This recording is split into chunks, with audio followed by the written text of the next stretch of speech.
जी, अभी graphic designing का जो जान टूल है वो हम सीखने वाले हैं आज। उसके लिए हम कोई भी कैनवस जो है ना वो बना लेते हैं किसी भी साइज़ का। हमने अभी बात की कि अगर आपके पास टेक्स्ट टूल, शेप टूल या फिर क्विक सिलेक्शन टूल ना भी हो तो आप आसानी इस एक टूल से सारा कुछ मैनेज कर सकते हैं। दुनिया के जितने लोगोज हैं उसमें डायरेक्टली पेन टूल का इस्तेमाल होता है। असल में आज हम सिर्फ पेन टूल नहीं, पेन टूल के साथ आप अपनी मर्जी से जो आपके पास बिल्ट इन शेप्स मौजूद हैं जैसे सर्कल्स, एरो, स्टार, बॉक्सेस, इनको आप अपनी मर्जी से कैसे मॉडिफाई कर सकते हैं ये भी हम सीखने वाले हैं। लास्ट टाइम जो आप लोगों ने या पहली क्लास में सीखा हुआ अपनी मर्जी से मॉडिफाई करना, वो ये सीखा है कि आप शेप बनाए, कंट्रोल टी करें, ऊपर रैप शेप का ऑप्शन आता है, आप अपनी मर्जी से किसी भी शेप को कर्व कर लेते हैं, कुछ भी कर लेते हैं। ये आप बेसिक सीखा हुआ था। लेकिन असल में जब आप डिज़ाइनिंग करते हैं तो ऐसा नहीं होता कि आपको इस तरह से ही चाहिए हो। आपको मुमकिन है कि आप ये सारा उठा के बिल्कुल एक बारीक सी पट्टी बनाना चाह रहे हो, तो वो इससे बनती नहीं है, वो हमेशा पेन टूल से बनती है। अब पेन टूल कौन सा है? ये जो निब का निशान बना हुआ है आपके पास, ये कहलाता है पेन टूल। ठीक है, पेन टूल जब आप एक्टिव करते हैं तो वो एक उसकी शक्ल जो हो जाती है वो निब जैसी हो जाती है कर्सर की। अब एक और चीज़ याद रखनी है कि पेन टूल हमेशा काम करता है एंकर पॉइंट्स की बेस पे। एंकर पॉइंट्स क्या हैं? जैसे छोटे बच्चे इमला लिखते हैं तो वो जो उनका कायदा होता है नोटबुक, उसके ऊपर ना ABC 1 2 3 या अलिफ बे पे डॉटेड लिखे होते हैं पहले से, वो उसके ऊपर पेंसिल फेरते जाते हैं। क्या होता है, वो डॉट्स मिलते हैं तो पूरा लफ्ज़ बन जाता है।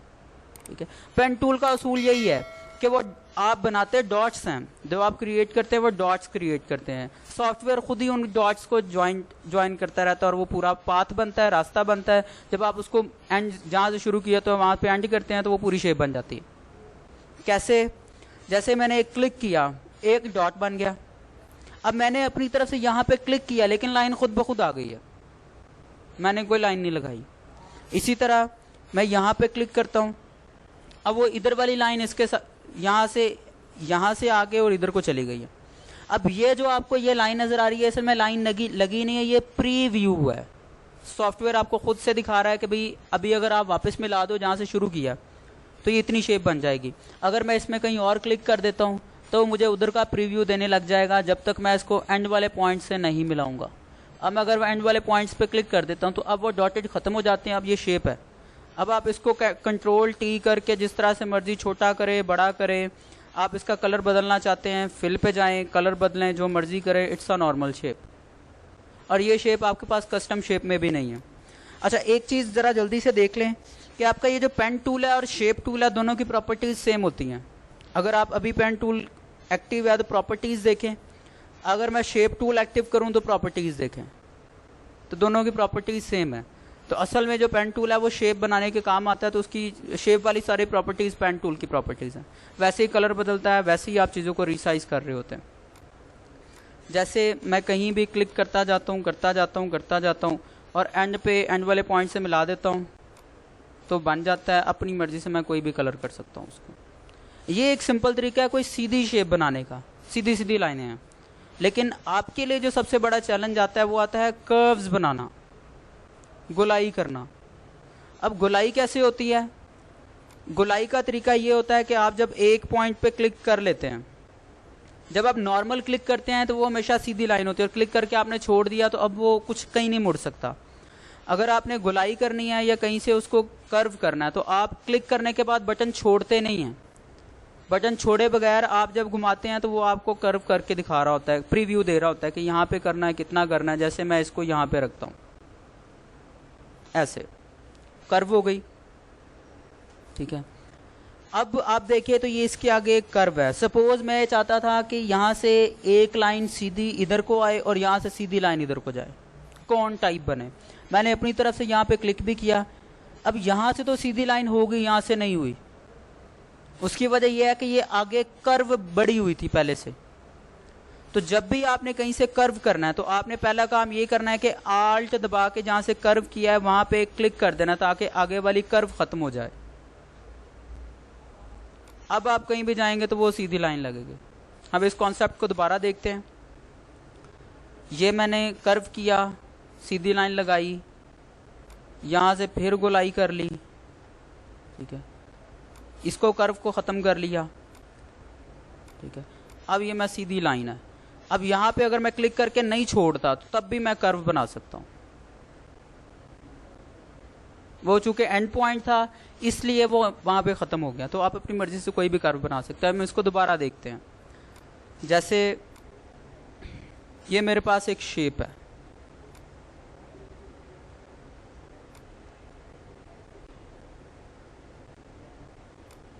आल्ट दबा के क्लिक किया,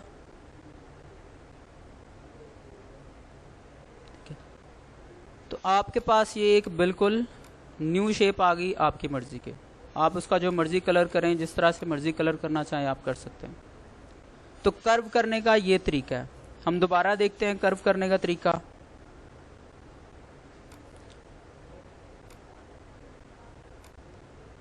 सिंपल, अपनी मर्जी से कोई भी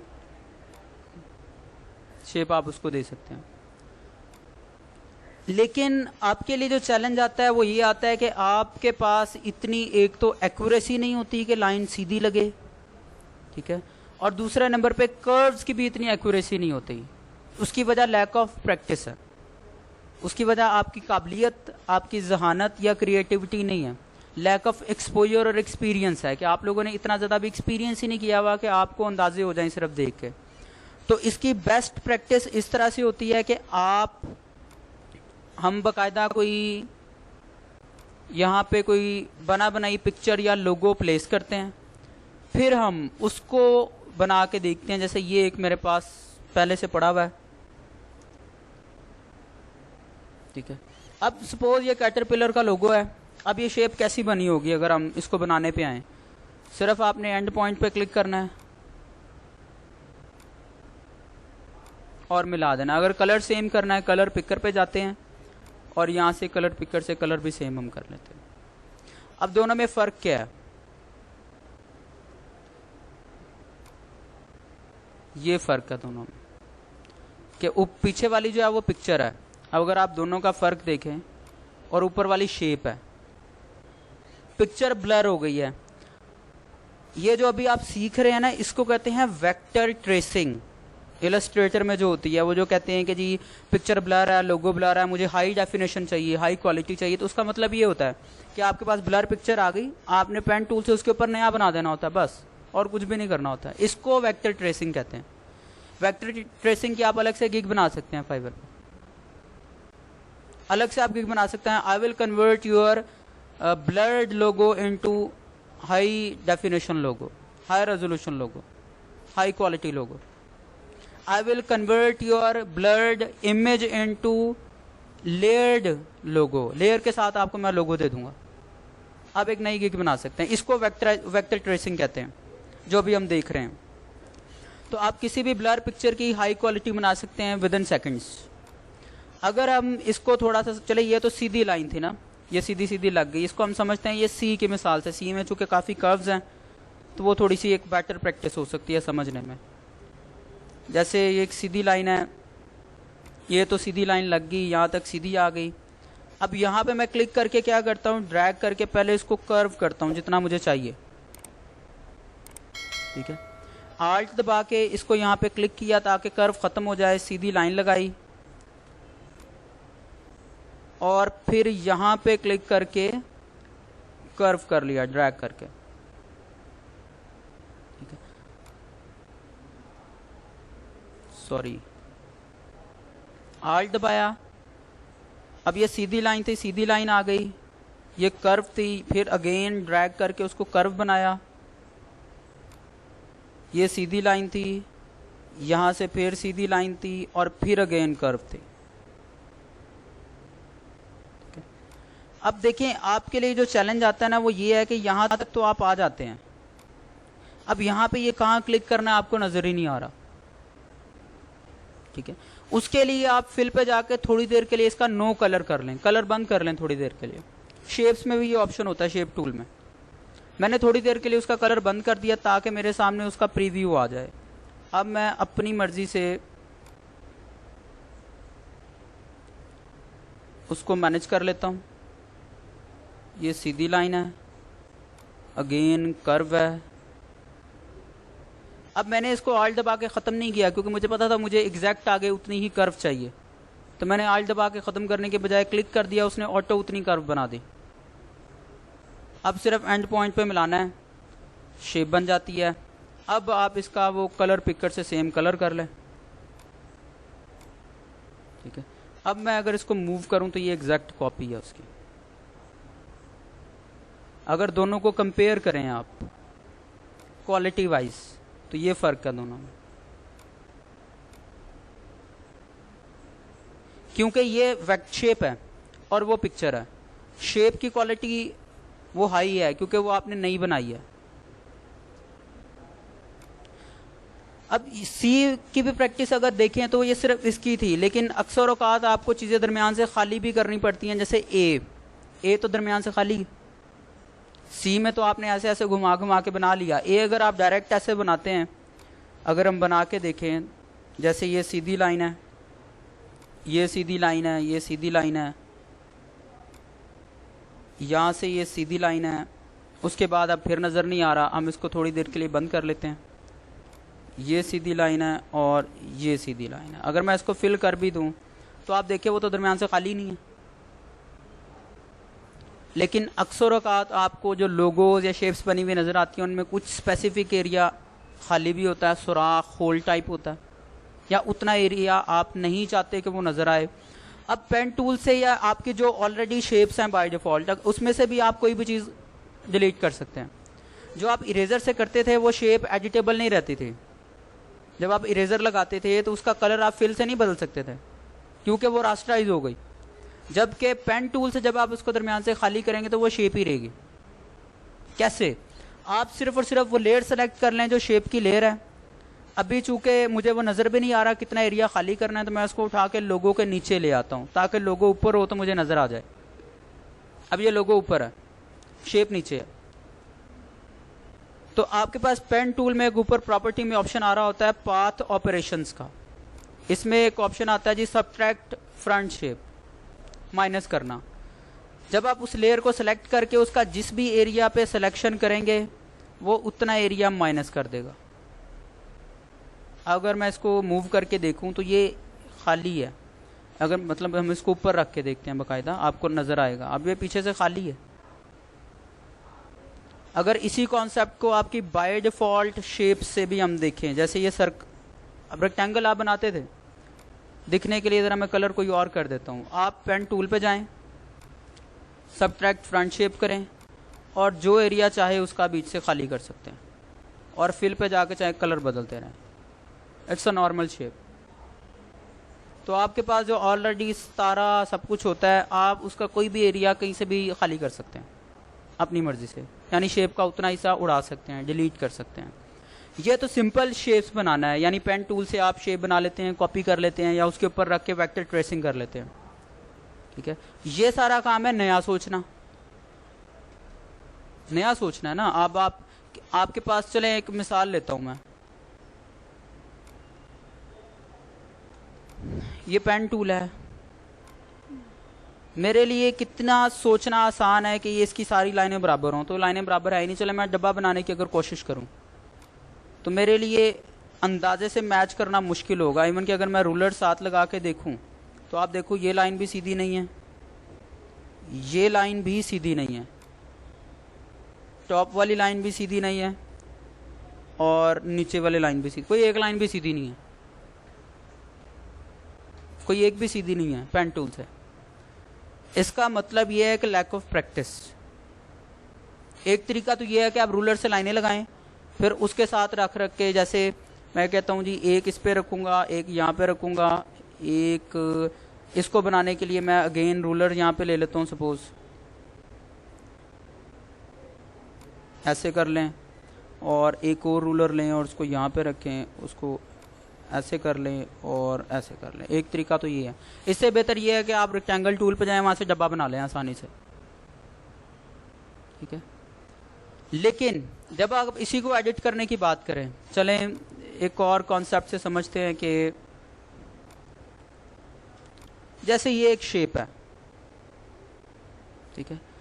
अब आप जो इसको एडिट कर रहे थे या जो भी हमने कंट्रोल टी करके देखा वो घुमाने के लिए, कंट्रोल टी करके रैप शेप इस पे लगाऊं, अगर मैं इसको हिलाऊं भी तो इसके साथ कितने कॉर्नर्स मूव कर रहे हैं। मैं चाहता था कोई एक मूव करे, या फिर हम सितारा ले लें, सितारा बनाते हैं हम, स्टार दिस। आप चाहते हैं कि सब कुछ एज इट इज रहे, आप बस इस वाले को एज को कहीं से मूव कर लें या इस वाले को, तो उसके लिए आपके पास एक टूल होता है जिसको आप कहते हैं डायरेक्ट सिलेक्शन टूल। वो कौन सा होता है? टेक्स्ट और शेप के दरमियान वाला टूल। इसमें दो आते हैं, एक पाथ सिलेक्शन टूल है, एक direct selection tool. Path selection tool काम करता है पाथ पे, जैसे आप क्विक सिलेक्शन टूल से जब पाथ बनाते हैं तो आप उस पाथ को अपनी मर्जी से जिस तरह मर्जी चेंज कर सकते हैं इस टूल से। मैं अभी करके भी देखते हैं, हम करके देखते हैं वो कैसे होता है। शेप्स के लिए होता है डायरेक्ट सिलेक्शन टूल। आप डायरेक्ट सिलेक्शन टूल एक्टिव करते हैं, अब बस लेयर सेलेक्ट करें और उस लेयर की किसी भी आउटर एज पे, या डायरेक्ट सिलेक्शन टूल शेप के अंदर काम नहीं करता, सिर्फ एज पे करता है, बाउंड्री पे कहीं भी। आप बाउंड्री पे कहीं भी क्लिक करेंगे उसके सारे एजेस एक्टिव हो जाएंगे, जितने भी एजेस हैं। अब आप जिस मर्जी एज को पकड़ के जहां मर्जी घुमाएं, एंटर दबाएं, वो शेप ओके हो गई। वो जो लोगोज में आपको शेप आधी कटी आधी पूरी नजर आती है तो वो सिंपल इससे हो सकती हैं, बजाय इसके कि आप पेन टूल से नहीं बनाएं। इसी तरह हम इसी शेप की बात करें, इसके लेयर को हम सेलेक्ट करते हैं। अब देखिए इसके सारे एजेस एक्टिव हो गए। अब आप जिस मर्जी एज को पकड़ें, जहां मर्जी घुमाएं, इट्स अ नॉर्मल शेप, ठीक है। फिल पे जाके इसका कलर बदलेंगे, सब कुछ हो रहा होगा। तो आप अपनी मर्जी से किसी भी शेप का कुछ भी कर सकते हैं। इसी को अगर हम कुछ समझें बॉक्स के साथ, जैसे आप एक बॉक्स बनाते हैं, मैं डायरेक्ट सिलेक्शन टूल पे जाऊं, इसके एज पे क्लिक करूं तो इसके भी चार, चूंकि एजेस ही चार है, चारों एक्टिव हो गए। आप जिस एज से मर्जी पकड़ के इसको जैसी मर्जी शेप कर लें, बजाय इसके कि आप पेन टूल से नहीं बनाएं, ऐसे ऐसे घुमा घुमा के आप इसको एडिट कर लें, ठीक है। यानी आप इसकी बजाय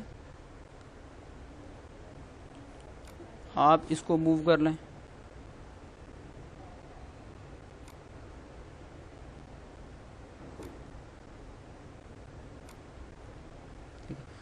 चले एक कॉन्सेप्ट समझते हैं हम, वो जो अक्सर आपको नजर आता है बड़ी चीजों में। जैसे ये एक शेप है, मैं इसी का कंट्रोल जे करता हूं,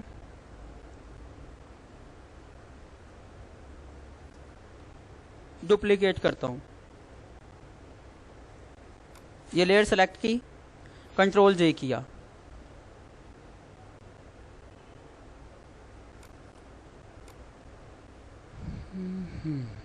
हम इसको दोबारा बनाते हैं, सॉरी, बॉक्स बनाया, डायरेक्ट सिलेक्शन टूल एक्टिव किया, सपोज ये एक शेप है, आप इसकी करें डुप्लीकेट लेयर, ठीक है। उस डुप्लीकेट को करें कंट्रोल टी, और ये जो हाइट है, हाइट और विड्थ में अगर आप माइनस कर दें तो चीज़ उलट हो जाएगी। माइनस लिख दिया करो उसके साथ, जैसे मैं इसके अंदर माइनस लिखता हूँ वो उसकी उलट करके मुझे पकड़ा देता है। ओके कर दूंगा तो अप्लाई हो जाएगा। इवन के मैं इसकी विड्थ में जो है वो माइनस कर देता हूँ, असल में वो उलट हुई है, बजाय इसके कि आप उसको ड्रैग करके उलट करें। अगर आप इससे करते हैं तो एक तो उसका साइज खराब नहीं होगा, ठीक है। खुद जो अगर आपने करना था, अगर आप वाला जो ओरिजिनल था वो अगर मैं करके दिखाऊं तो वो कुछ यूं था कि ये लेयर सेलेक्ट है, मैं इसको पकड़ के यहाँ से उल्टा करूं, फिर उसके बाद जी इसको पकड़ के ऐसे घुमाऊं, फिर उसके बाद यहाँ पे रख के सेट करूं, तो it's a lengthy and non professional तरीका, जिसमें हमें पता भी नहीं है कि वो एग्जैक्ट फिट आता है कि नहीं। तो उसकी बजाय आप यहाँ पे सिर्फ साथ माइनस पुट करें, जैसे मैं कंट्रोल टी करता हूँ, माइनस किया वो उल्टा हो गया, और हाइट में माइनस किया तो वो उसका भी उल्टा हो गया, तो आपके पास एग्जैक्ट आ गई। अब आप इसके दरमियान कुछ भी लिखें, ये एक हेडिंग टाइप बन गया, ठीक है।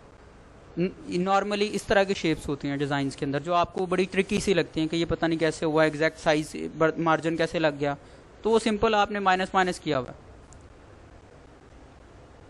इसी तरह सर्कल होता है, अगर हम सर्कल को देखें यही सारा कुछ करके, जैसे ये मैंने सर्कल बनाया, डायरेक्ट सिलेक्शन टूल एक्टिव किया, आप देखिए उसके भी जो उसको बनाने में जितने अनासिर इन्वॉल्व थे वो सारे एक्टिव हो गए। अब आप उसको जहाँ से मर्जी पकड़ें, घुमाएं, जो मर्जी करें। चले हम सेफ गार्ड बनाते हैं। सेफ गार्ड थोड़ा सा बारीक है, हम थोड़ा मोटा कर लेते हैं। अब ये सर्कल था, सर्कल से हमने क्या बना लिया, ठीक है। तो डायरेक्ट सिलेक्शन टूल से आप किसी भी शेप को अपनी मर्जी से जैसे मर्जी मोल्ड कर सकते हैं। जैसे ये एक शेप है, डायरेक्ट सिलेक्शन टूल से इसके एजेस एक्टिव किए, अब आप देखिए कितने एजेस हैं, सारे के सारे एक्टिव हुए हैं। अब आप इसको जैसे मर्जी मोल्ड कर सकते हैं। ये लें,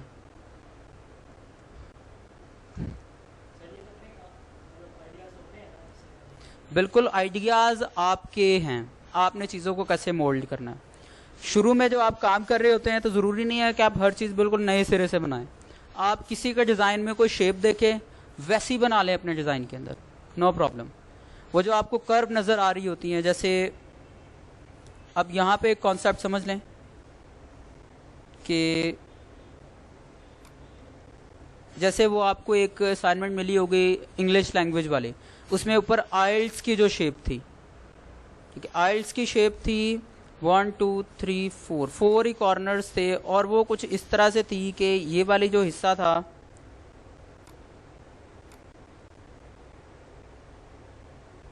वो ये शेप थी। अब कुछ भी नहीं है बनाने में, सिंपल है ना, कुछ भी नहीं है। सिर्फ तब भी मैंने यही कहा था कि ये पेन टूल से बनी हुई है। इवन के वो जो इंग्लिश लैंग्वेज में आपको शेप्स बनी हुई नजर आ रही, थोड़ी सी कर्व, हम एक मिसाल लेते हैं उसकी, ठीक है। मैं अंदाजे से बना रहा हूं,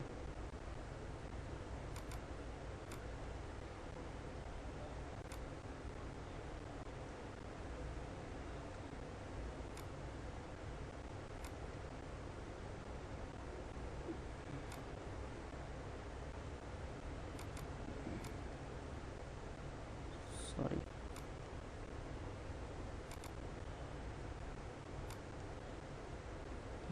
वो इस तरह से कुछ शेप बनी हुई थी, वो जिसमें इंग्रेडिएंट्स लिखे हुए थे, वो पेन टूल से बनी हुई थी। जब बच्चों ने तब भी पूछा था ये कैसे बनती है, मैंने कहा था ये पेन टूल से बनी, दाऊद ने पेन टूल से बनाई है, ठीक है। तो वो पेन टूल से बनी है, सिंपल।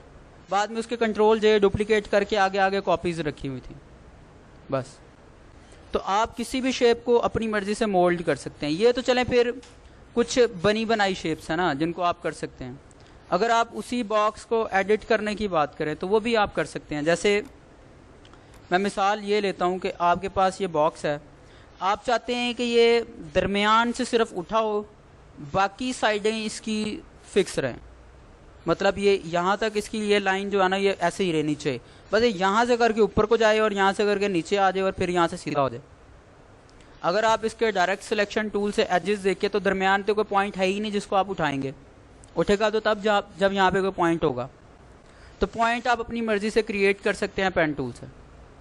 जब आप डायरेक्ट सिलेक्शन टूल से एक्टिव कर लें, फिर पेन टूल पे जाएं और जहाँ पे चाहें आप पॉइंट बना सकते हैं। बनेंगे पॉइंट्स एज पे ही, और उसी के शेप पे बनेंगे जिसका डायरेक्ट सिलेक्शन टूल से आपने पॉइंट्स एक्टिव किए हुए हैं।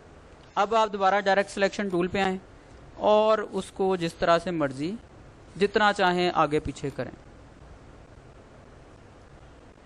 इवन के ये कर्व्स हैं, कर्व्स को आप अपनी मर्जी से सेट कर सकते हैं।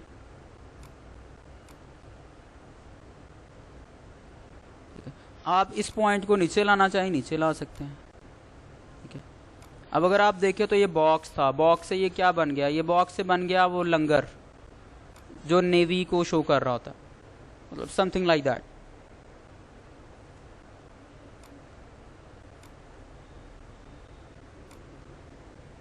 तो आप अपनी मर्जी से किसी भी शेप को जो है वो एडिट कर सकते हैं, मोल्ड कर सकते हैं। आप इसको मज़ीद इस तरफ को फैला लें, आप इसको मज़ीद इस तरफ को ड्रैग कर लें, तो आप अपनी मर्जी से कोई भी शेप बना सकते हैं। इवन कि वो जो हमने सर्कल बनाया था, सर्कल की अगर हम यही चीज़ लगाएं, डायरेक्ट सिलेक्शन टूल से पॉइंट्स एक्टिव किए, पेन टूल से जहां मर्जी पॉइंट बना लें।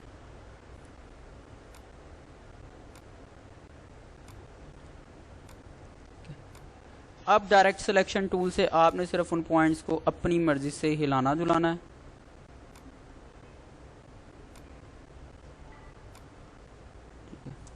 तो अब ये बिल्कुल एक नई शेप बन गई।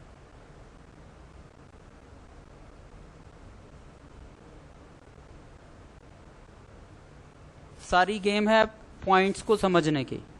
वो जो एंकर पॉइंट्स हैं, जो किसी भी शेप के एजेस हैं, उन एजेस को समझने की सारी गेम है। अगर आपको वो किसी भी, जैसे अब मैं इसके ऊपर क्लिक करता हूँ, तो अब अगर आप एजेस को समझ जाएंगे तो आपको समझ आ जाएगा कि अच्छा एज को मैं इधर घुमाऊंगा तो ये वैसे चला जाएगा, इसको पीछे को घुमाऊंगा तो ये वापस उधर को चला जाएगा, इसको पीछे को घुमाऊंगा तो ये कुछ ऐसी शेप बन जाएगी, इसको इधर को घुमाऊंगा तो ऐसे हो जाएगा, इसको पीछे को घुमाऊंगा तो ये ऐसे हो जाएगा। ठीक है, अब डेफिनेटली आप चीज़ों को थोड़ा सा अरेंज करेंगे तो वो वापस एग्जैक्ट सर्कल में चला जाएगा।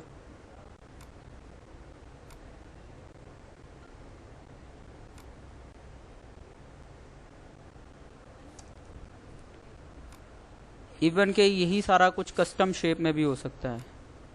ये एक शेप लेते हैं, चलें, डायरेक्ट सिलेक्शन टूल से एजेस एक्टिव किए,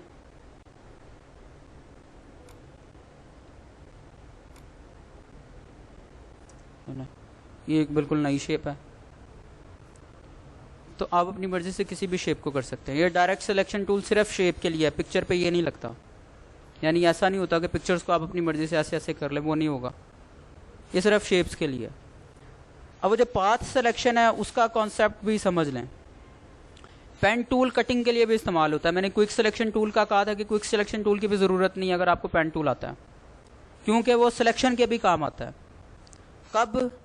अभी अगर आप इसकी सेटिंग देखो तो वो है शेप, अभी शेप है, इसलिए शेप्स बन रही हैं।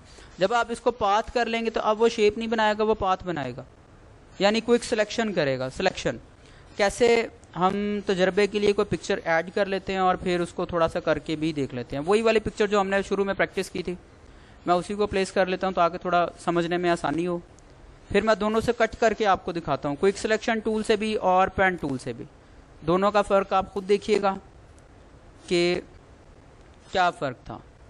ठीक है, जैसे अभी मैं सिर्फ रैंडम सिलेक्शन कर रहा हूँ, पाथ बनेगा वही पॉइंट्स के साथ ही, आप अपनी मर्जी से पाथ बनाते हैं। अभी मैं चूंकि दूर से कर रहा हूँ और बहुत प्रिसाइसली नहीं कर रहा, तो इसलिए मुमकिन है कि चीज़ें इधर उधर की भी आएँ। असल चीज़ है आपको कॉन्सेप्ट समझाना कि इसकी कटिंग होती कैसे है। जब आप एंड पॉइंट से मिलाते हैं तो आप देखिए कि वो पूरा पाथ बन गया उतना। ठीक है, अब आपने इस पाथ पे करना होता है राइट क्लिक और एक ऑप्शन आता है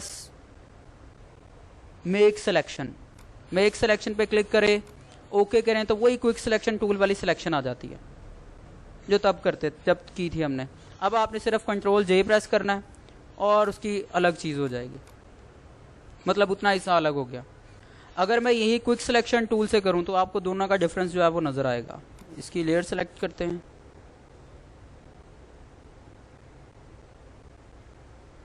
हम कोशिश करते हैं कि उतना एरिया ही सिलेक्ट करें जितना हमने पहले काटा। ये मैं आपको दोनों डिफरेंस आप खुद देखिएगा कि ज़्यादा बेटर किससे है, क्वालिटी बेटर किससे आती है।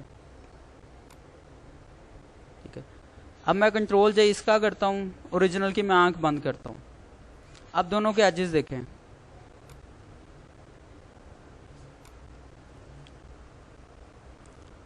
पेन टूल से कटिंग जो है वो उसके एजेस हमेशा शार्प होते हैं। शार्प से मतलब आप सॉफ्ट भी कर सकते हैं, वो इशू नहीं है, और रिफाइन एज से होता है।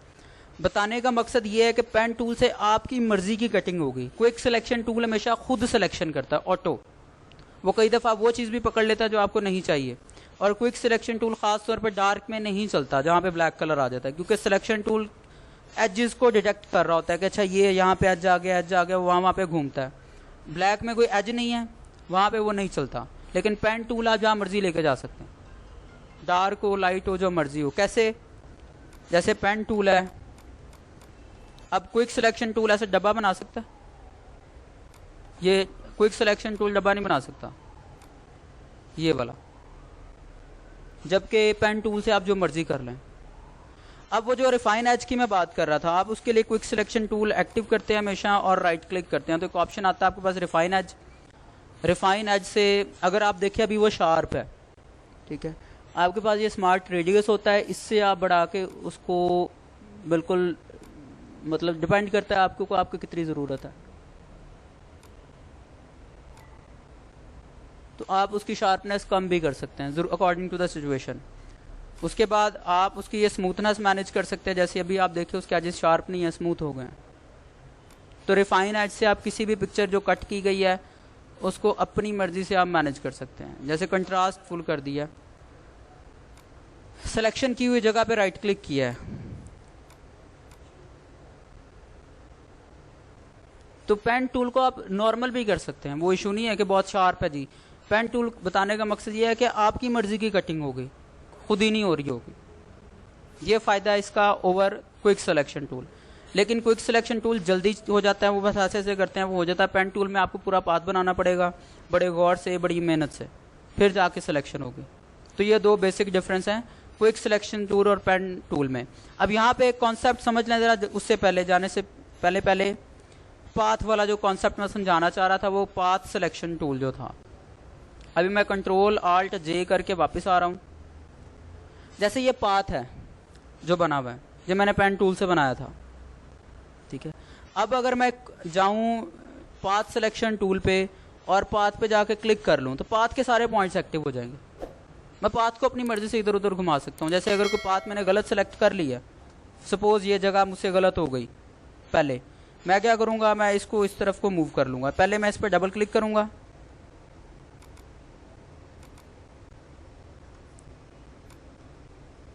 आल्ट और कंट्रोल दबा के आप किसी भी पाथ को अपनी मर्जी से कम जहां मर्जी घुमाए, जो मर्जी करें उसके साथ, सिर्फ कंट्रोल दबा के।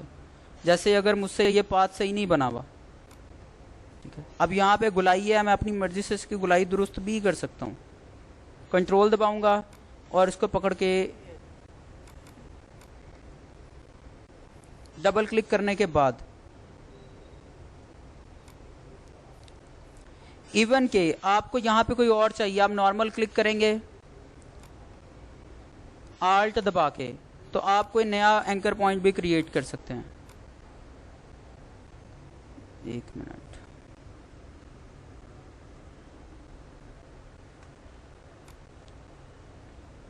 जैसे ये पहले डबल क्लिक करके उसको एक्टिव करें, फिर जाके उसको आप कंट्रोल से जिस तरह से मर्जी मैनेज कर लें।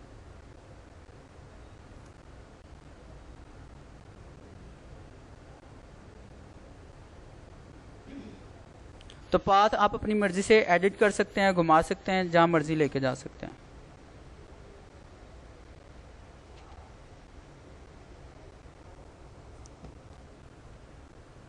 अब ये सिंपल सा तरीका है, सिर्फ आपने एक चीज को समझना और वो है पॉइंट्स, बस।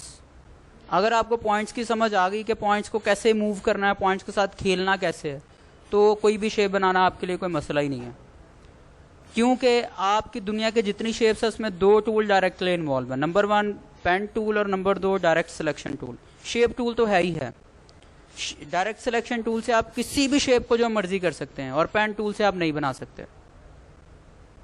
तो अगर आपको इस पे ग्रिप आ गई, ये सारा प्रैक्टिस का काम है, ये आपको ऐसे ही बैठे बिठाई नहीं आएगा। ये कम से कम आपको इसमें को 2, 10, 15, 20 दिन लगेंगे, तो आपकी ग्रिप सिर्फ ठीक होगी, हाथ चलाना आएगा। उसके बाद क्रिएटिविटी है कि आप कैसे चीज़ों के साथ खेलते हैं, आप कितना सोचते हैं, तो ये सारा काम ही क्रिएटिविटी का पेन टूल का। अब इसकी असाइनमेंट्स कुछ इस तरह से होती हैं कि आपने कोई भी गूगल से लोगो डाउनलोड करें, फिर उनकी वेक्टर ट्रेसिंग करें। पेप्सी का लोगो है उसको डाउनलोड करें, उसके ऊपर रख के वैसा बनाएं, ठीक है। और लोगोज हैं उनको डाउनलोड करें और उनको वैसा बनाएं। ये सिंपल